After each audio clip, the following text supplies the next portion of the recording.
so that they know that we are serious about our health, we are serious about our hair, and we are not buying their toxic crap anymore. Speak like you love yourself. Think like you love yourself. Eat like you love yourself. And care for your natural hair like you love yourself.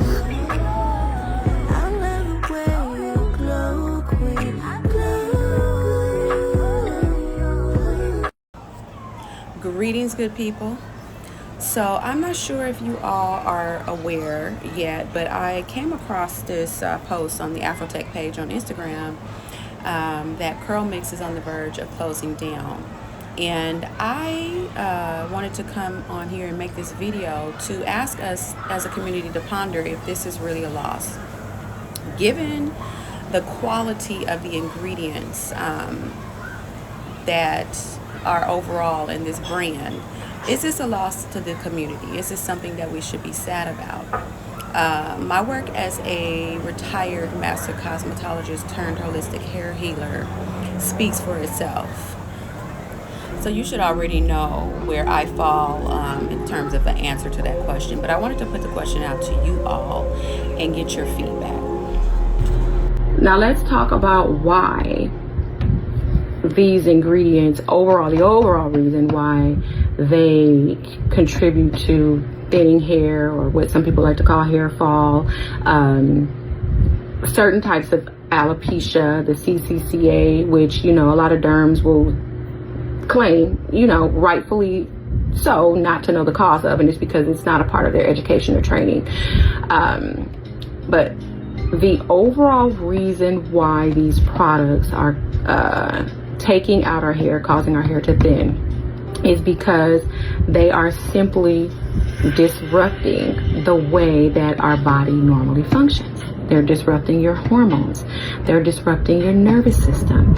And on top of that, some of them are even actually drying out the scalp and hair. So this rather combative and egotistical cosmetic chemist on Threads tried it with me, y'all. She basically made a comment about how difficult it would be to sue Mio Organics, and I came in and said it actually isn't. And these lawsuits are settled all the dang time. But her comment about the poison being in the dose made my whole entire point. Like, I really believe she thought she was telling me something I didn't already know.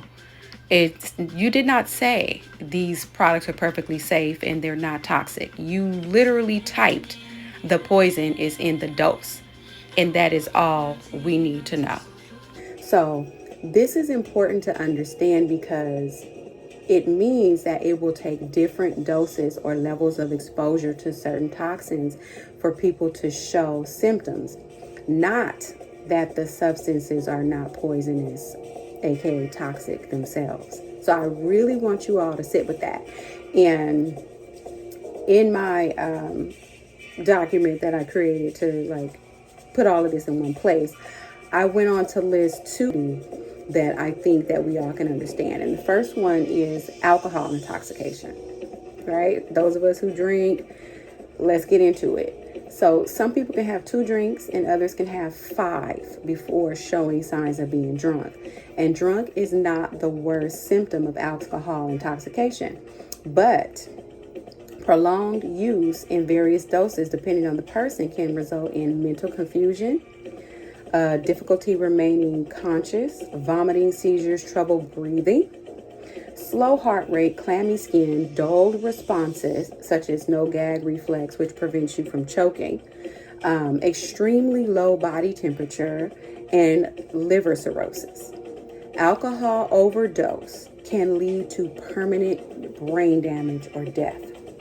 So that's something that all of us can understand. So if you relate it to people's different body chemistry and their exposure to these toxins in these products, because they are indeed toxic ingredients, then you can begin to understand how come some people are being affected and worse than others. And of course, their unique body chemistry, but also, how often they're using these products, how much they're touching these things, how they're coming in contact with these same toxins or other toxins via other sources. Like, all of this matters. But alcohol intoxication is a great example of how, something that seems as harmless as one or two drinks here or there is not a problem. But if you start drinking too much, exposing yourself to alcohol too much, it's a big problem. And then the next one I want to throw on in here is prescription pharmaceuticals, right? So it's necessary for your physicians to account for all factors contributing to a person's overall unique body chemistry to determine an appropriate dose for their medication to avoid overdose and other complications.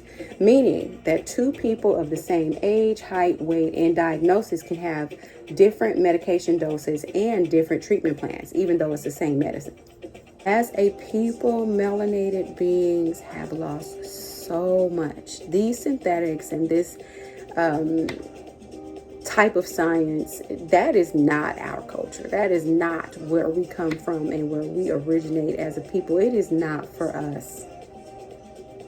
And we've lost that as a result of, assimilation and genocides and colonization. And there are those of us like me that are consciously getting back to our ancestral practices and encouraging the rest of y'all to, take it up and return, because that's where we need to be, in harmony with nature, in harmony with the planet, doing what is best for ourselves and our overall health.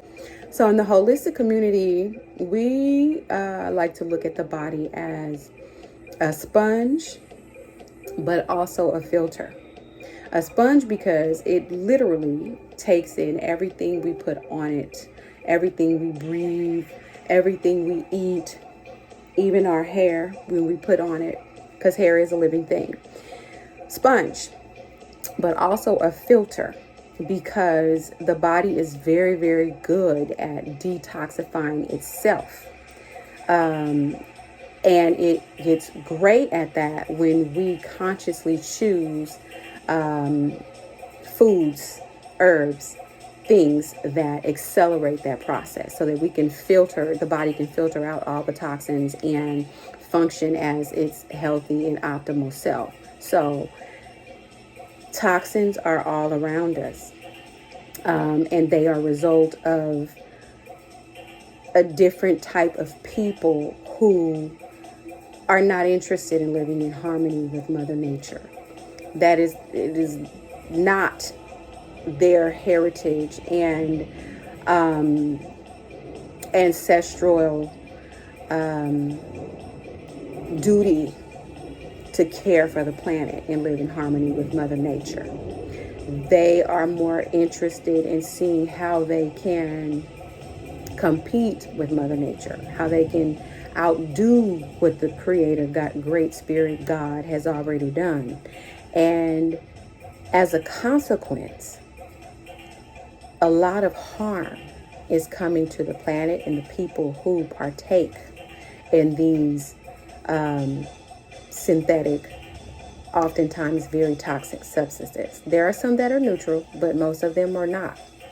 And so if we want to be in our right and proper order and our healthiest and highest selves, we will align with Mother Nature. We will return to our ancestral practices. We will take care of ourselves, the soil, the planet, and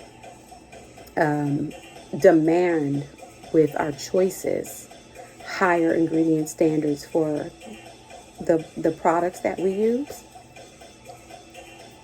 or just leave them on the shelf to rot out and waste and die. I think I told you all before, there are two sides to chemistry. Organic chemistry is where all the natural things live. Inorganic chemistry is where all the synthetic, man-made, mostly harmful things live. And so organic, natural products is where we want to be primarily. And so as you can see, mitigating your exposure to the synthetics will likely yield you a better health outcome, a better hair outcome, because you're not coming in contact with it as much as somebody that is just using a plethora of harmful synthetics the whole entire time. But the best place to be is just not using any of it. If you can structure your life to do so, and you can. It's just one gradual change after another gradual change after another gradual change. So get my ebook, and so that you could prevent this from ever happening to you ever again. And like I said at the beginning of the video, I created this resource shortly after retiring from the chair. And so in March 2023, I published it. March 2024, I updated it. And this will be updated annually, because what I learned in my time in cosmetology is that staying on top of these brands and the ingredients that they're using and the owners that are changing is like a part-time job. It is something that you always have to be aware of. And because I've seen so much preventable damage and health issues arise just from the prolonged use of toxic hair products, relaxers included, I decided to go on ahead and create a resource that is designed to help us prevent these outcomes, as well as employ the best natural hair care practices. So that's the second call to action. Go ahead and grab the book. It will save you so much wasted time on, products that you shouldn't be buying, down to products for your hair type. If you want to heat straighten your hair, so much good information is in there, but chiefly how to avoid toxic products on your natural hair journey. All right.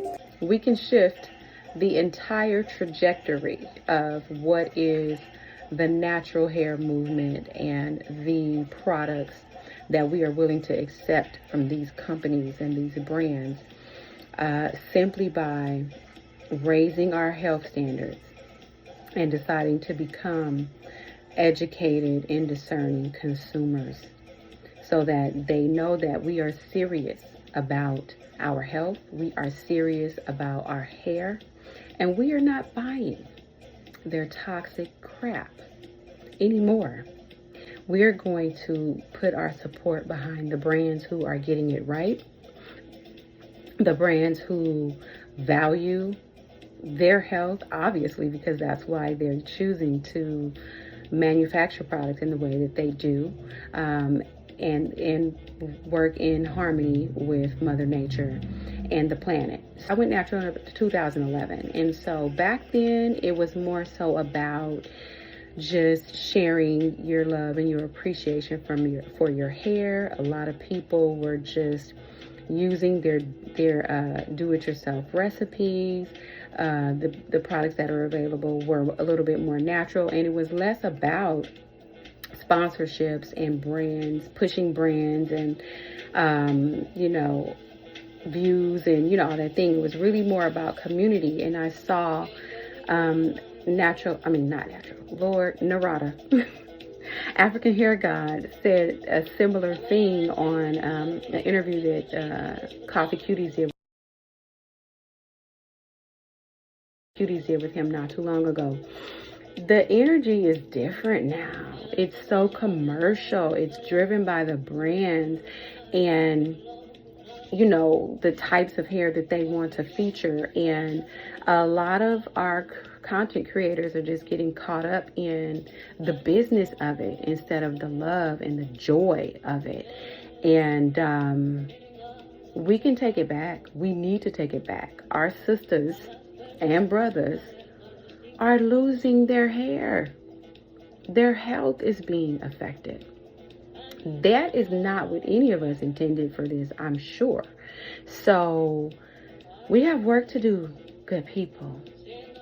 We can return this thing to what it was supposed to be. And I will say this, one thing that turned me off from the natural hair community way back when, around, I want to say circa 2011, 2012, is because like several of the top creators that I was following, they all started wearing wigs at the same time.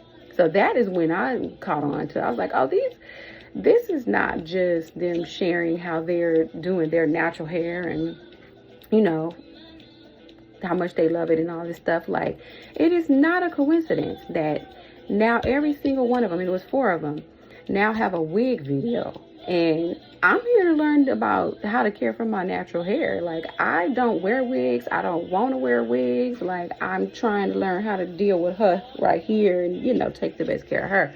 So I just exited stage left when all that started going on, and went on to cosmetology school because, you know, there were several other things that were revealed to me during the time.